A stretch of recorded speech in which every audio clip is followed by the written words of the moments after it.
Welcome everyone to this Force Friday. Today we are going to talk about how to draw multiple characters in a scene using Force. And we're going to talk about much more than that. I think today is going to be quite an interesting conversation about how to get there and how Swami Mrityunjay and I actually do get there. So before we get started, let's say hello to our fellow instructors. How's it going, Swami? How you doing? Good. Excited for the session as always. Think it's something that students have asked a lot in the past, so we finally tackle it. Yeah, I agree. I think this will. I'm really curious to see how you guys out there respond today to the information we're sharing with you and the level of sort of abstraction we're going to talk about to get to the end. And how are you, Mrityunjay? Doing good. I'm pretty excited. It's like if I were like a student like watching this, I'd be like, oh my god, what is this? Snake attack. Like, yeah, exactly. Mongoose attacking Mike's head. What's going on there? So Mrityunjay today is he's communicating with us from a tunnel with no light. From the dark hole. I'm here just shattered by the situation, but yeah, got my support. That's all that matters. Yeah. Support. All right, so here we go. Here is a sort of classic duel of a mongoose and a cobra. On a total side note, it just reminded me of this cartoon I used to watch as a kid, which I highly recommend to all of you. Here, I'll write it down because the spelling is a little funny. It was a Chuck Jones film, by the way, and Chuck Jones is one of the top directors for Warner Brothers, right? He did a lot of, the Bugs Bunny cartoons, Elmer Fudd, all those guys, and did some of the best ones. So super famous director. If you don't know who he is, check out Chuck Jones. But this film, which I think was done outside of Warner Brothers, was called Rikki Tikki Tavi. I think it's Tavi. So whenever you have the time, go check out this movie. It's about a family that lives in some other country. I forget if it was India or Turkey, somewhere over there. And they talk about the mongoose cobra relationship. It's like very integral to the plot of the film. So almost a little mature too. I remember as a kid, it kind of creeped me out, like this relationship between the two of them. But really good movie, like I said, directed by Chuck Jones. So enjoy. I'm curious to see, write us next week in the chat. I'd love to hear what you thought of the movie. So I really was thinking a lot today about where's the beginning. I always, one thing I've learned in my years of art directing and in writing and teaching is like, how far back do I have to go to really make the point that I'm trying to make in the end? And, it always surprises me as to just how far back I have to go, right? And today, I think it's really important that we discuss the concept of abstraction before we teach you how to draw multiple figures interacting with one another. Because they're complicated, right? It's complicated to think, how am I going to take on two people sitting down, two people fighting, two people in sports? How am I going to take on three people or four people or a crowd, right? Like, how does that work? Super challenging. And the trick to that is abstraction. And I think that's the hardest part that new artists have. It's one thing to look at the world and first of all, just even see it correctly, right? Meaning all the angles are right, the perspective is right, the positive negative space are right? Like just the sort of common things that you want to learn how to see. And then you go into values and painting and so on, right? Like just trying to get that stuff right. And that leads to a sense of amazing, very thin line there between the amazing copying and the studying of the thing. I have to say in my own experience, what really for me changed me into what I consider to be an artist is to see abstractly, is to see into what is happening versus just what you see on the surface. That there's more than that. the matrix just popped in my mind because it's like you almost want to see like the matrix. Like you see the common stuff around you, but you want to see what's beyond that. There's many other ways of viewing the world than just taking stuff verbatim, right? Just taking it the way it looks, okay? And I think that's really important, really, really important. And if you can learn that tool, if you can take something, the complexity of things and break them down to their simple core, not only will you be able to learn faster, it'll give you a deeper understanding of what you're working on, and you'll be able to build more complex things on top of the simplification of whatever that object or idea is. So even idea-wise, I always try to, again, bring it back to the simpleness, right? So I thought, okay, I'm just going to take an object. So here's an office chair, right? Now, when you start off in like freshman year of college or something, you would be asked, draw this chair. And in fact, I remember one of my classes, I came into one of my drawing classes in freshman year, and on the model stand, the teacher took like 20 regular chairs, like almost like school chairs, right? And piled them up. It was like 20-foot high, tall pile of chairs, right? And the assignment was like, draw the chairs. And it was really focused on measuring positive and negative space, right? Because as those chairs and bars overlap one another, just imagine the thousands of shapes, like positive and negative shapes that are made because of that. So it was really more of a thing of teaching you like the focus of it. What she didn't teach, which I'm going to teach you today, is what is the abstraction of that first and learn how to break it down into that.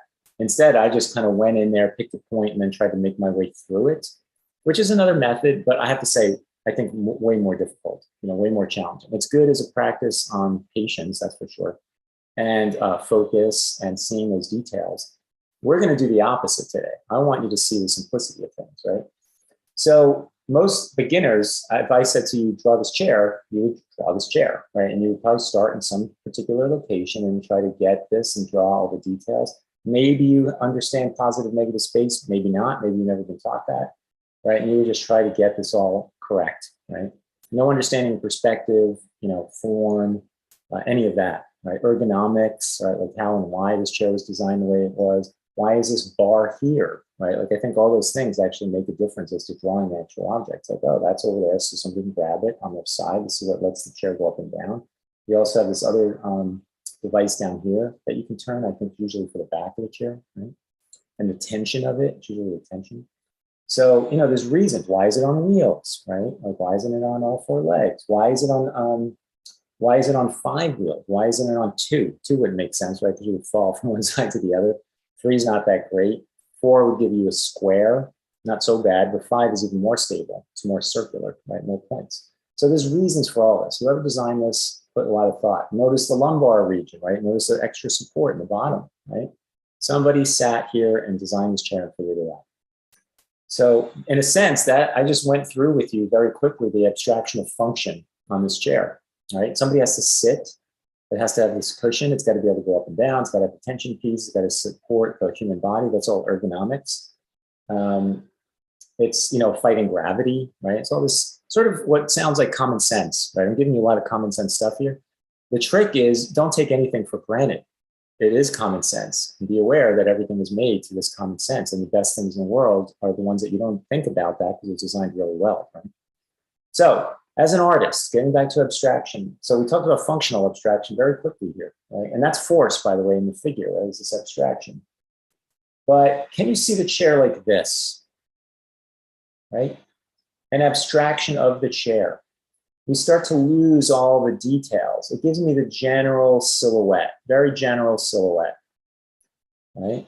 This is very important. I can't emphasize how important this is, what I'm showing you right now, is this fact of being able to boil stuff down to their core, to their simplicity. It's like you want to find the diamond in the rough, right? Like what's the core of this thing? And let's go one step further. What about that?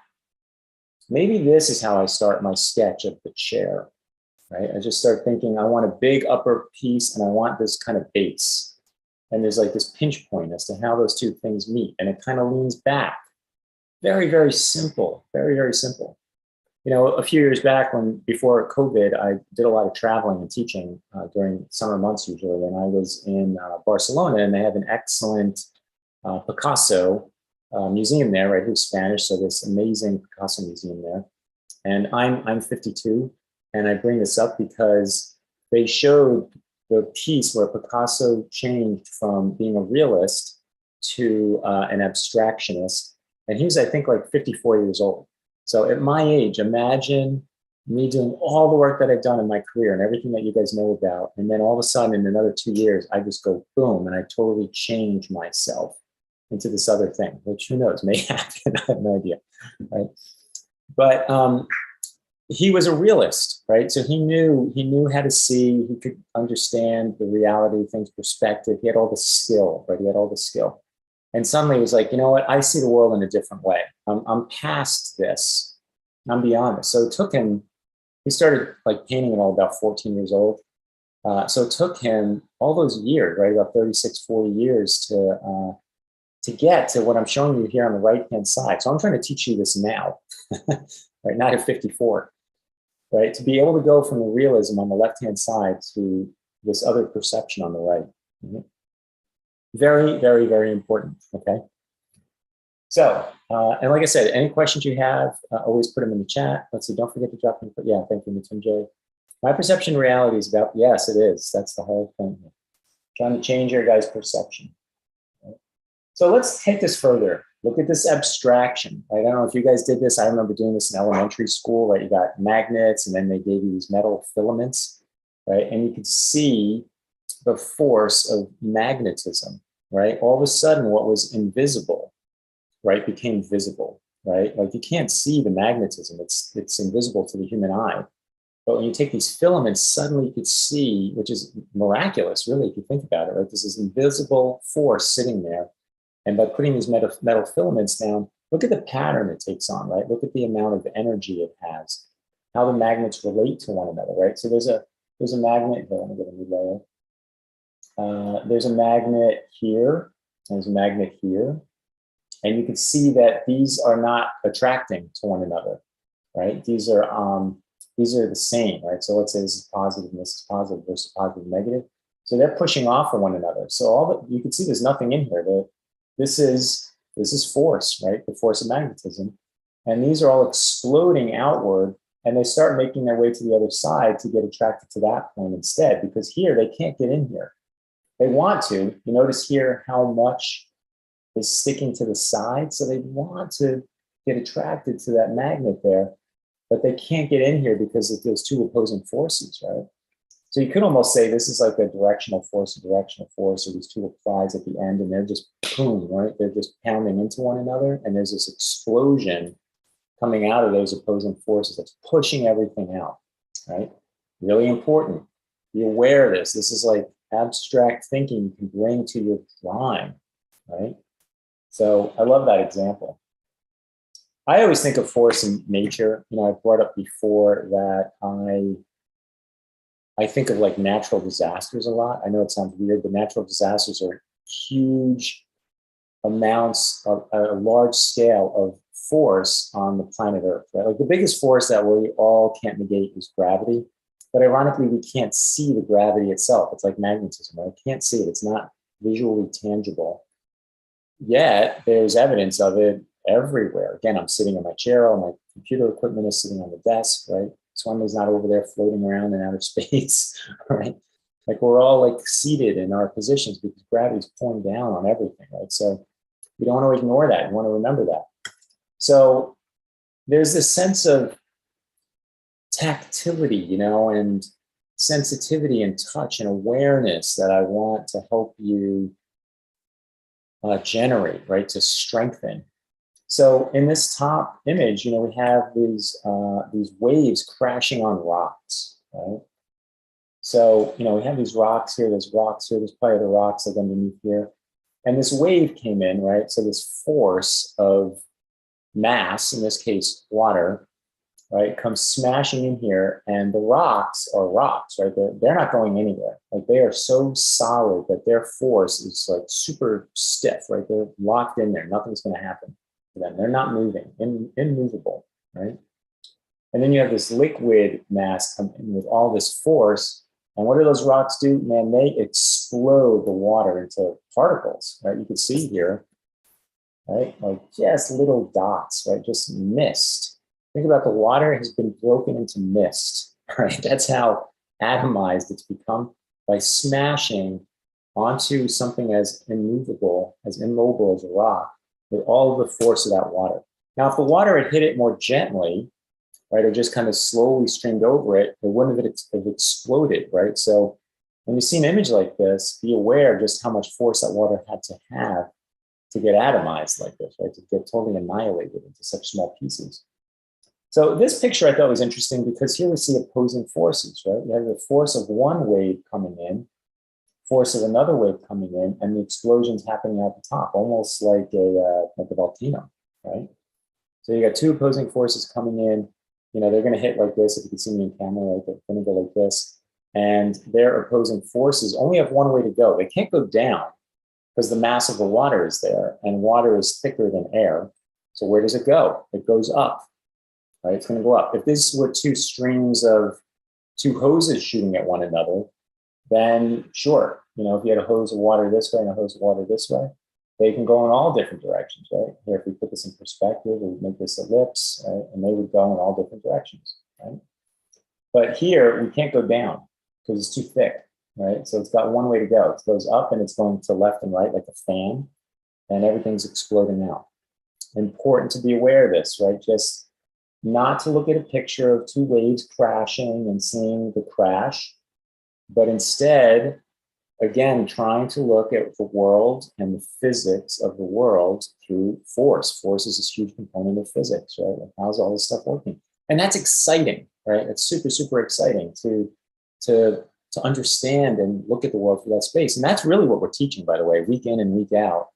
It's us trying to excite students and inspire them through seeing the world through these eyes, right? Versus just like copy this picture. You know, I could easily say, hey, let's do, you know, you could do a painting of this and say, I could tell you, like, pick this blue, pick these turquoise, pick this white, let's, you know, let's grid this out, just copy the image.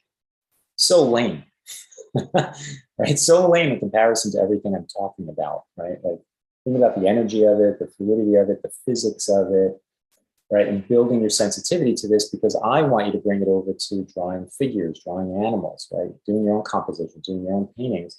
And this brings this very deep subconscious level believability, right, to your work. And, you know, when you see our figure drawings, people that don't know about force be like, oh my God, look how like dramatized or exaggerated it is. I'm not actually trying to exaggerate anything. I'm just presenting the drama that the model's giving me. What's unfortunate is, you know, artists that are seeing it that way, what that tells me is they're actually not seeing force or fluidity, right? They're blind to that. And I want to remove that blindness from you, but I want you to understand how much there is to see, right? Okay, let's move on. So similar image here, you know, rocks and water, the explosiveness of that, you know, feel, see, and understand that abstract force. So I kind of covered that a little bit in the last slide. Here's an image of an avalanche, right? Again, you can see I'm taking these massive things of force and power because, man, nothing beats Mother Nature, right? So here, this is like a giant force that's pushing down this way, and this is the applied force, excuse me, and I would not want to be standing there, right? Think about the weight of all that snow. Any of you that live in countries where you get snow, if you have a foot of snow and you try to pick it up with a shovel, pretty damn heavy. You know, you're talking about pounds of weight. So imagine an avalanche, right, of snow going down a mountain at like over 100 miles an hour, right, and being in that, right, like that is an intense amount of force, right, of force sliding down that hill. And of course, the steeper the incline, the faster that snow is going to fall down the mountain. It's going to slide down the mountain, right, until you go vertical, and then the fastest you can go is the full gravity, right? So yeah, so again, just sensitivity, right? Feel it, you know, try to really get a sense of how this is all working, what's happening. Try to bring as much of your imagination and intelligence to like what's going on when you're looking at the model or you're looking at images like this. You know, see it clearly and understand what's going on, right? Understand what's going on. So we talked about water and we talked about snow. You know, fire has its own tactility, it has its own physics. Notice fire always goes up, water goes down. The water is heavier, obviously, right? Gravity's pulling down on it. Fire is so light, right, that it goes up. And probably most of you know this, but like when you heat a house or something like that, right, heat rises. Cold goes down, heat goes up, right? So fire goes up. You know, like here in transparency, I was definitely a pyromaniac as a kid. I love fire, by the way. I loved burning things. Anything I could get my hands on to burn, I would do it. And I hurt myself many times based on this. You know, I definitely burned my hands quite a few times. I knew that fire went up, right? So if I were holding a match and it was upright, it's not going to burn a lot because it's right at the tip. If you put it sideways, a little better, it can go left to right. If you put it upside down, of course, without burning your hand, you know, it's going to climb whatever you're holding and burn it faster, right? Because it's always going to go up, right?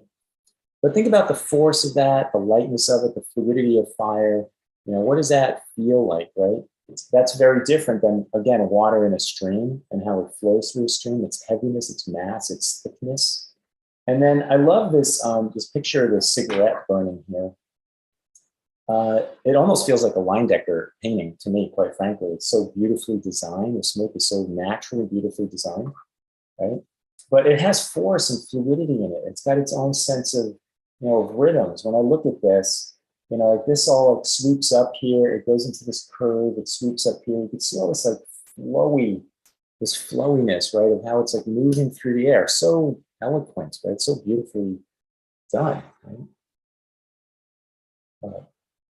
Let's look at this force, right? Another type of force. So talking about directional and applied force, like a directional force with a very sharp corner of applied force. The sharper the corner is on an applied force, by the way, the more power is in it, right? So if you have a directional force like this and the applied is like this, it's blunt, right? The force is spread over like a wide area. The curve is wide, and I mean wide from here to here, okay? But if I do this again and I say that all of a sudden the applied force is like this, that width suddenly got more narrow, much more narrow. So that power is more intensified into a smaller surface area, which makes it more powerful, right? Which is why something like a bullet is so dangerous, right? So here are examples of like a bullet going through an apple, right? Look at the explosiveness on the entry side, how it blows out even just from the apple hitting it, and what it does on the other side, right? So look at the underwater shot. I thought this was really intriguing. You could see the initial explosion and just how big that is and how fast it tapers down as the bullet is projected right through the water to push out the water, that thickness of water with air, right? It's like pushing air out because of the bullet traveling through the thickness of the water, right? Really, really cool. And last but not least, everyone loves destroying watermelons. Poor watermelons are like thrown off of rooftops and videotaped here. They're victims getting shot, right? But look at just how it exploded. Small explosion on the entry, just enormous explosion on the exit, right? And look at, you can see how it's split, right? Notice all the split of it. So it gives you a sense, even if you never held a watermelon, it gives you a sense of what it must feel like for it to crack like this, right? The surface of it is, right? So that leads me to this, right? Which is our thumbnail for today. I just went through all this with you because I want you to build a sensitivity to abstraction, right? So yes, this is a mongoose and a snake. We talked about Rikki-Tikki-Tavi. What I simply see here is just like this and this, right? That is the abstract simplicity of the forces of these two objects here, which are two animals in this case, right? It's like, look at how simple that is. That is where I want you to understand the human body and how to draw figures and draw multiple figures, is this simplicity, right? Because it's super complicated. If I just said, hey, just draw, here's two people sitting down, like, draw them, like, how are you going to do that, right? And Swami's going to take you through that whole portion. This is what I want you to really get out of today, most important than anything, right? So that leads me to a quick little story I wanted to share with you before I pass it off to Swami.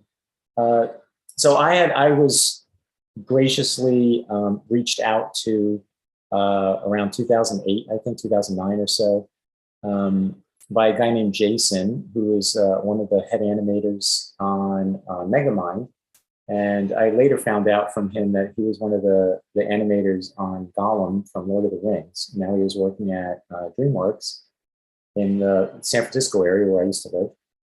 And he said, you know, we're working on a superhero film and I have your book and I think it would be amazing for you to come and like teach classes. I think this whole force approach that you teach is going to be really good for this film.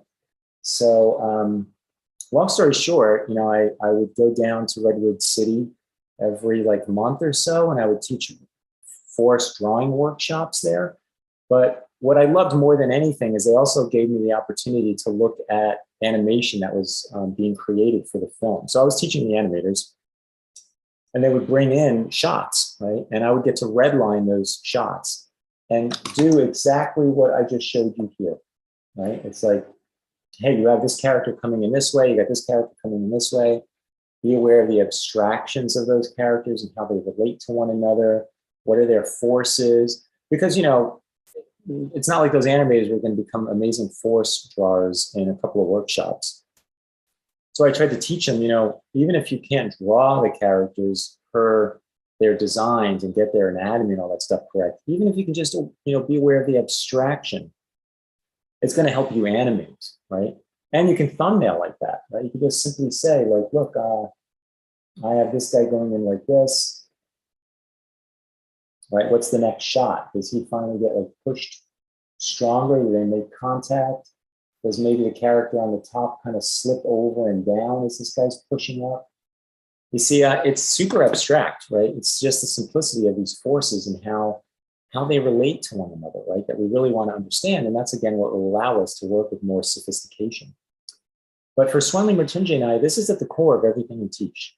You know, it's like being able to look at the human body and understand these forces relative to gravity and how the model is balanced to get a sense of the function, right, of how it works. And to appreciate that, to say, that is awesome, right? Look how beautiful it is to see the human body doing these things. How amazing is it as a machine, and yet how beautiful is it as a piece of poetry, right? So I think with that, I don't think I've seen any questions so far. Hopefully I've been keeping your guys' attention. I'm talking about abstraction. I'm going to hand it over to Swanli. You all ready, Swanli? Yes. All right. All right. Let's see, let's share. Okay, you see my screen? Yes. Yep. All right, so yeah, thanks for the awesome intro, Mike. And indeed, I think the most challenging thing to teach is sometimes seeing the abstraction. And I've noticed some students come in like being able to see that naturally, and other ones we really have to teach them to see abstractly. You know, and one way to do that has been very effective is just drawing those abstractions, you know, the simplifications on top of the photos, and to hopefully help them see through our lenses, you know, and that's a good way to learn. So let's go over a couple of multiple figure compositions. I'm going to start with two and like build up to more. So something as simple as two figures sitting, you know, like Mike showed at the beginning, you can look at this and just think, well, I'm just going to copy it. But it's much more exciting to understand what's going on, and specifically to the lens of force, you know, of physics. So let's start with doing what we did last week, actually, which is, okay, we have these two figures sitting on a bench, you know, interacting, talking to each other. Like what's the big idea here in terms of force? Like what's the big force shape that we can see? So when I look at these two figures, what I actually see, first of all, I see this, you know, and as you know, that's a force shape, has its own applied force. So the two figures together have like this direction, you know, like this girl is like, it's like leaning into the conversation, and this one is almost like catching her attention, you know. And it's funny that like the shape of her torso is like catching like the falling shape of this figure, for example, you know. So we started with this big shape, and now I'm going to smaller shapes, so still seeing and thinking very abstractly. It's not about the details and, how to draw the hair and what templates the leg is, those things are pretty secondary. We want to see the big picture first and understand the story. So there's physics involved, there's like composition involved, all based on force. So let's see. So I have the big shape, we can see like the smaller shapes, and then you can continue going down to smaller and smaller. So when you're composing this, that's the point that I want to bring up. So like when you're drawing this, let's say you're doing this for a comic book page, for example, and you have to draw two characters having a conversation. Like, how are you going to do that? I mean, it's easy to make that scene completely boring and uninteresting, but by observing abstractly from reality, this equips you with information that you can then bring to your own drawing. That's the whole point of observing reality through this lens, is to extract information that you can then apply to your own work. So let's compare it to, let's say, these other two figures. So let's look at this. Is a bit more calm. Like these figures are like back to back, so it's almost like you can see it like architecture, right? Like you have these two pillars, supporting each other. But if we start again with a big shape, and not just a big shape, but a big force shape, well, I can say that this is the composition. So we can start with this big force shape, which means that the shape is like going this way. So again, if I were to compose a scene, it could be very easy to say, well, I have two figures sitting back to back, so I'm just going to compose it like this. They're basically doing the same. The hand positions are the same. Both are doing the same thing with their heads. Yeah, sure. You have two figures sitting back to back, but no way as interesting as this. Here you have more contrast. Contrast creates interest. So this makes it more exciting. They're both like performing the same action, but there is individuality. Like they're not the same person. So that means they think differently. So they're going to act differently, even performing the same action. And of course, what's interesting to me with this one, to Swami's point, is their function is for them to lean back to back, right? Like that's the goal. And use that. They're using each other as a way of stabilizing their upper bodies, right? So in an interesting, deeper way, there's this relationship, right, which is what they're in, and they stabilize one another, they support one another, right? Yet, I love that the guy's legs are kind of crunched up. He's got one where he's got his knee to his chest with his hands around it, and then the other leg is down. So that's how he pushes into his back, where she pushes in by having her leg straight, which, to get even another level deeper, to me, it's interesting because men are usually less flexible than women. So for him, it's easier to have that bend with his knee up in the air than to keep your legs straight, because that really pushes on your hamstrings, right? To do that, I know I'm extremely inflexible. So that would pull out. It's just sitting like that, I would feel the pull already in the hamstring, but by bending at the knee, we kind of change that tension, right? So he's in a more comfortable position than she is. So there's all this like subtlety in here to be aware of too, as to like, why is this happening? Why is this happening? I was asking why, right? And kind of going behind the scenes and figuring things out. Yeah, exactly. Thank you, Mike. Yep. So yeah, again, in composing, if you were to draw a scene like this from imagination, great contrast, again, two different characters, two different ways of thinking, same action, but because of the individuality, it's going to be performed differently. And even the factors that Mike mentioned, again, if you don't have that knowledge, maybe you won't even think about it. So it really helps to understand why things do work the way they do, and that gives you more creative power in the end. So let's continue here. So we started with two figures, but what happens when we have more than two? So I was mentioning to Mike earlier that this reminds me of a famous painting or drawing of Charles Dana Gibson with three guys sitting.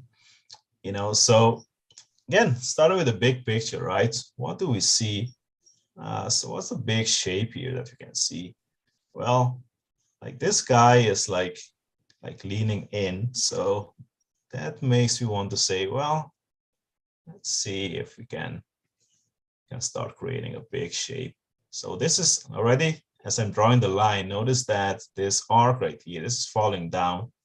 So we're falling down, and this guy is like catching the conversation in a sense. So this could be like the big abstract force shape in this case.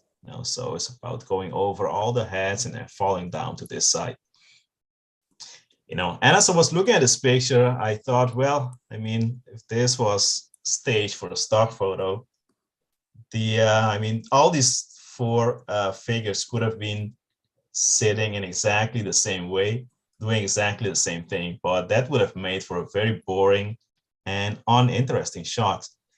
So if we break this down further, like this guy, so this guy is leaning into the conversation, like he's looking, so his gaze is acting like an arrow, right? So he's looking, so we want to look that way as well. And then from here, I could also like draw this path going through their heads, so we have like this nice and fluid arc of movement going here. So he's pointing us into the conversation, and it's going through, like she's looking that way as well. She's looking down, and then this guy is like, it's like catching it all, and it's actually pointing us back, to the beginning. So we have this nice flow, and we go back. So this creates like a nice path, for the eye to go through, and it's pleasing. Like this kind of flow creates pleasing compositions. So this guy is bending. This one is pretty upright. This girl is starting to bend a little bit, and this guy is definitely like leaning forward a lot, and again, like he's catching this flow that is going through the heads, and I was also thinking, like, if I was going to compose a scene like this, you might be able to even start with this idea. Again, Mike was talking about abstraction. Like maybe this is the idea that you started with. I just want to create this flow, like this S curve, and then you can hang the heads of the characters onto that, and then you start playing with with their different attitudes of their bodies, So again, think abstractly, create contrast, create flow, and that will get you on your way to creating more interesting multiple figure compositions. Any comments on this one, Mike? No, I think you covered it well. Yeah. All right, so let's go to sports and start again with two figures. So here, this much more active. So the physics become, let's say, much more evident and stronger here. So you have this guy right here who wants to get away. He wants to go this way, and this guy is pulling him the other way. So if we go back to the big picture, what big shape do we see? So we see this, and this guy is like pulling him here. Also, this is like, if we look at them, the two characters together as one shape, this is like the leading edge of the shape, in a sense, like there is a lot of applied force going on here. So that tells me that at the moment of this shot, this guy is kind of winning because there is more force going this way than the other way. So that's the big picture. And then if we go down to the smaller, or one level down the pyramid of hierarchy, again, I can see that this guy, he wants to go this way, but this guy, he wants to pull him back. So we have this strong applied force here. So let's put this back in, and notice that the shape of his torso now is starting to be affected by that force. Like this upper torso wants to go this way, and then you have the pelvis going this way. And this leg is like a super strong support. Like notice all this, the stress and tension on this leg. Like this one is in mid-air, so it's not really doing much here. But this one is really like catching all the weights of his leaning body, and notice all the stretch in the arm. He's trying to pull this guy the opposite way, so he's exerting a lot of power and energy with that arm. And this guy, he wants to go into the other direction. Well, this guy is pulling, so naturally, his arm is going to be pulled this way. Like he wants to go that way, but this guy's counter force is hindering that. So he's bending his head this way. So everything he's doing is he wants to go there, but notice again how straight his body is and how strong of a curve we have here. So this guy is really exerting a lot of effort to keep him from going where he wants to go. So let's take a look at another one here. So same idea, like this guy wants to get away, but the other guy is holding him. So in terms of the big shape, what do we have here? Like when I look at this guy's body as a whole, in this one, I almost want to like break it down because this idea, this abstraction is like so prominent. This guy is like an arrow almost, almost like an arrow. You can think of a comet or a rocket. Like he's thrusting his whole body this way. But this guy, notice how, again, you get the natural contrast because this guy is at a strong diagonal because he wants to move. And this guy, look at how straight he is. He's almost like this big pillar sitting down here. So he has this big pillar sitting down here, and he's using his arms like hooks. Like notice this one is like clasped the other way to hold this guy in position. So he's keeping his body very straight. So almost like two beams or something like that. Like counteracting all the force that this guy is exerting. So again, this is how we think, think of the physics of what's going on and find the excitement and the drama and the understanding of the why you see what you're seeing. I love your explanation here. I would, to give you another like metaphor here, I love Swunley's take on like this guy is pushing out like that, and he's this giant shape, like this giant atom, he's pushing that way. And yeah, I agree 100%. It's cool to think like this guy's this wall, and he's almost like a hoop or something, right? Like he's got his arms around him, and this guy's like trying to push through the hoop, but he's got a leg. Ironically, he might be able to get through that hoop better if he didn't have his leg like sticking up, right? Because that's what allows the other guy to hook around him. The leg's like holding him down.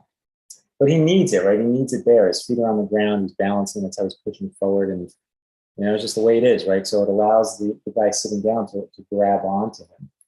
If he had some way of just using that leg to push forward and straighten that leg out, he might be able to jump through the hoop, right? But right now it's not going to happen, right? So, just being aware of these abstractions and metaphors. I use metaphors a lot to think about the function of things, how those forces are working, But I love what Swunley's doing, like, look at the complexity of this picture, right? Imagine saying like, here, go draw these guys.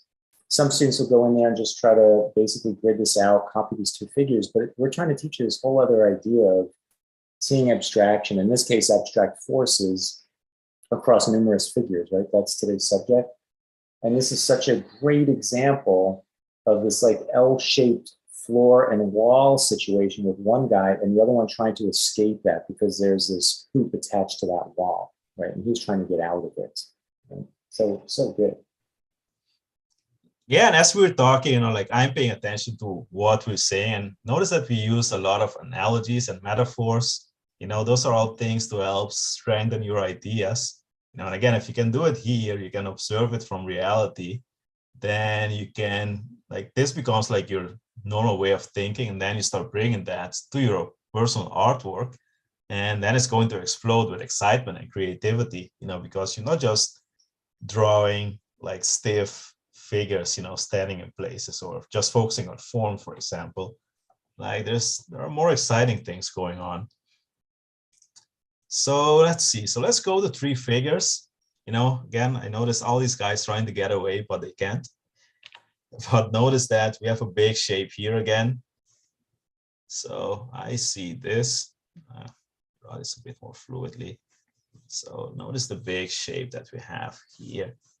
So again, for shape, we have a big curve here. Notice like the leading edge of the shape as a whole, and then we have the straight here at the bottom.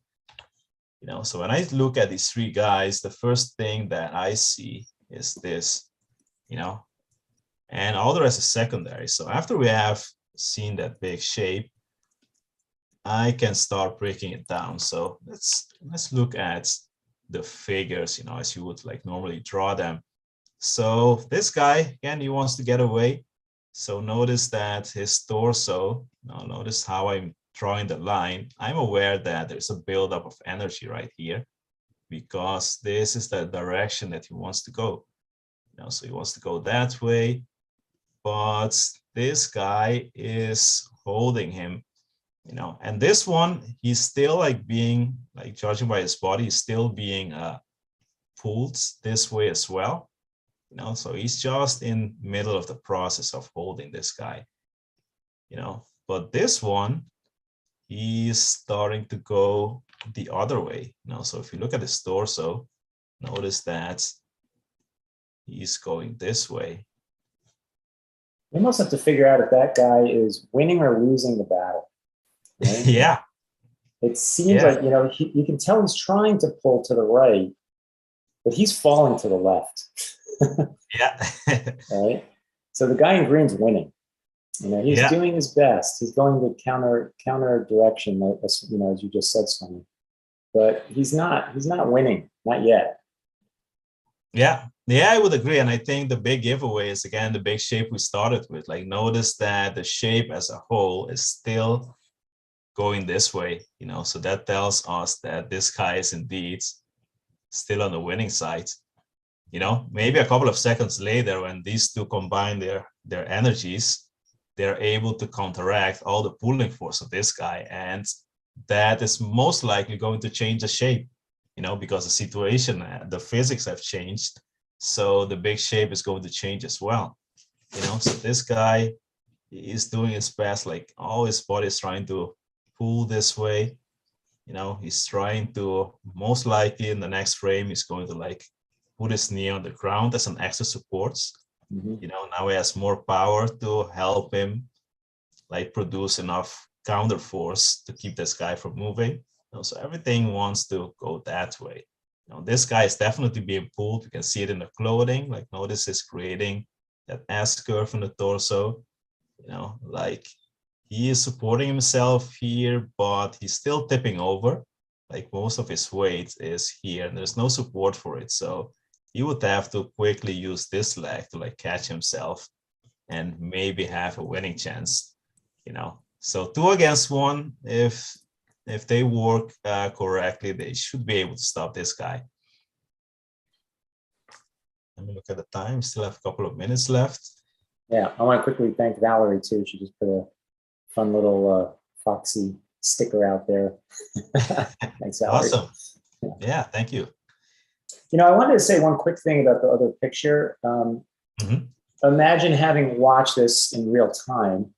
Man, the guy in green must have been really moving pretty fast, right? So he had momentum, which is force, right? He has momentum. So the guy grabbing his leg, of course, as humans, you're going to grab the leg. That's a good way of making somebody fall. But he's moving forward, right? He has this forward momentum. So the guy with the number 10 that's sitting down, he's getting dragged along. The guy behind him is getting dragged along. But like the only way to take him down is either you take his legs out or you run at his speed to actually get a good grip on him and hope that your own weight is going to bring him down, or you hit him from the side and change his trajectory, right? Change force in a different direction, right? But if somebody's moving really fast, it's like hard to take the bullet train down. And I think that this guy was kind of looking along when they tried to stop him. All right. So Let's see, let's go to the next one. So same idea, you know, guy tried to get away, other guys trying to hold him. Three So, guys. yeah, now it's three guys. Another bullet train. Indeed. So again, when I look at this, before I even see the figures, and so as I'm doing this, I'm analyzing my own thoughts, like what do I see and what do I think about? I would say even before I see the big shape, when I look at the composition of these four figures, the first thing that I'm aware of is this arrow. You know, like that's the direction that everything is going in at this point. You know, and based on that, I then see like the big shape. You know, and actually I think for this one, I would have, because we don't see like this cut off. So if this guy's leg was in the picture, I would say the shape would have to be longer because it's kind of like more like this, you know, and it has its trail back here, you know, if you factor in the guy's leg.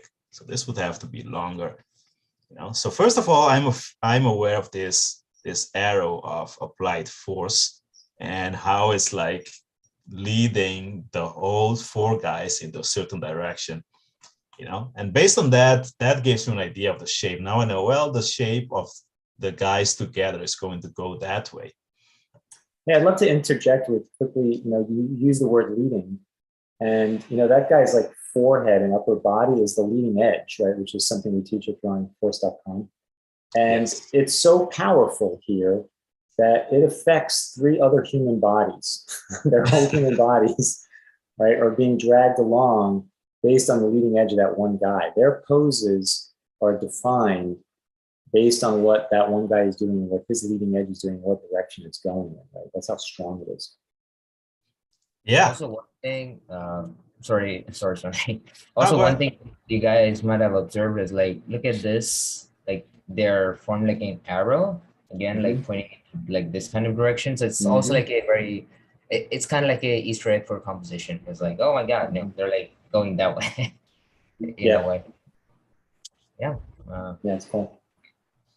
Yeah, no, I totally would agree. And one thing that keeps going in my mind when I'm doing this is, you know, if I were drawing, composing a scene from imagination, for me, this is the stuff that makes it exciting. Instead of thinking, well, I just have to draw four guys. Now, then what, you know?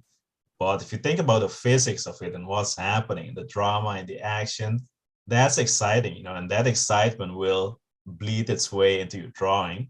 And that in turn will make the viewer excited as well, because you're presenting all these interesting and exciting ideas. Let's see, we still have a couple of minutes left. Let's go to the crowds. So actually, let me start with this one because I think this one is fun. So what's the goal here? Again, when I look at this, the first thing that I see is this arrow. You know, this guy is exerting all this force from this foot and he wants to like get these guys in, right? But then you have resistance here in the form of, I was going to say the door, but it's more the fact that there's a whole crowd in here already, you know, so this force is like smashing into this wall of people, you know, and this guy is really doing his best to get him in, you know, so he's exerting force with this leg. This leg is also coming into his assist, you know, so we have all this applied force here. And then this is quite straight against like a wall, holding it all or preventing it from happening actually. So in this case, this would be the abstract shape that we see, you know. So again, when you look at the picture, this is the stuff we see, you know, before we see all the details. Think of the simple physics and understand why you're seeing what you're seeing. Like, why is the figure doing what you see it do? Or in this case, multiple figures, even a crowd. Let me go to this next one. So this is like the exact opposite, you know, whereas before you have one guy trying to push the crowd in, this one is trying to hold the crowd back. and notice the different functions of the body, like here, and especially the torso, like here, notice that he's leaning his torso into the action. So this is also going this way.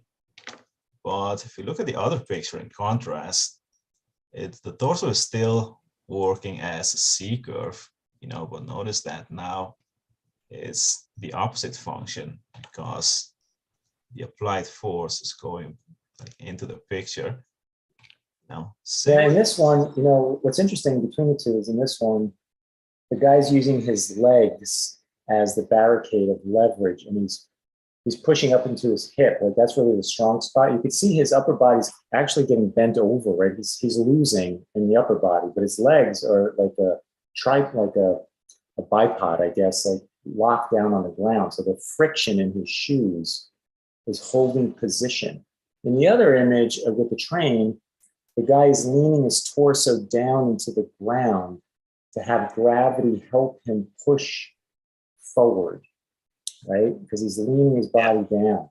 He could have done the opposite. He could have reversed the C and come over the top into his shoulders and driven all from like his back leg and tried to push in. Yeah, exactly. Push that way. But he didn't do that. He decided to lean down into it with his weight, right? With his stomach and his weight and try to do it that way. So very different, And, on a totally silly side note, these are good things for you to be aware of just based on things you might have to do around the house or jobs you have, or you're lifting boxes or moving furniture. Sometimes maybe the way you think you're supposed to just move the thing or lift the thing or push the thing that you would just naturally do may not be the best way to do it, right? And, like they always say, like lift boxes with your legs, not your back. That's a great example. Your legs are way more powerful than your lower back is, right? You want to keep your back straight. You want to pick up the box and do it with your knees and your quads, right? You're way stronger that way. You can hurt your back, right? So there's a reason that's a rule, right? So be aware of how you use your own body. Push things to pull things to do like physical work. Can you put up the other picture, only? Sorry? Can you put up the other picture? Yeah, sure. Yeah. In this one, it's very interesting. Like, I know it's like the crowd is like really random at places, but to me, it's almost like this. It's like this crowd, and it's like this big arrow. In perspective, it means so the crowd is like pushing into the officers, and they're like trying to like hold them back, and see how that's how their like bodies are reacting. So this all reminds to me almost like a bow and arrow, but on the opposite side. So you basically like have a bow, like the body of the bow, with like the arrow, and then you're like trying to like pull it back, so it becomes something like this, like that. And this is how it goes, It's like that's the abstraction of this like crowd and like these police officers like trying to like hold them back. Yeah, it's like I'm thinking about that, So here it might be random, but when you're like designing this kind of scene, maybe you can give them some arrowhead kind of abstraction to design it better. Yeah, to me, I see this as like almost the rocks and water thing. Like this right here is the wall that William Matunjo is talking about. Like to me, it's here, and these are pieces of wood. Here's these people living in this little town, right? And they've put up this barricade, and it's already starting to like bend. It's under this like massive weight, right? And there's these poles, which are the guy's legs. And this is like the snow or the avalanche, right? And it is all, you can see because of the break in the guy's waist, this is all wanting to come over. It wants to spill over, right? So these guys have to figure out how to get their upper body strength in it to make the wall taller and straighter to really stop. Or, they're just going to hold on for dear life with their feet in friction at the waist down to the feet and hope that that's enough to do it. That their arms are strong enough, right? Like they're just barely holding up the barricade, right? Like they have some supports here with their arms. This guy you can see is straighter up, guy number 1 versus guy number 2.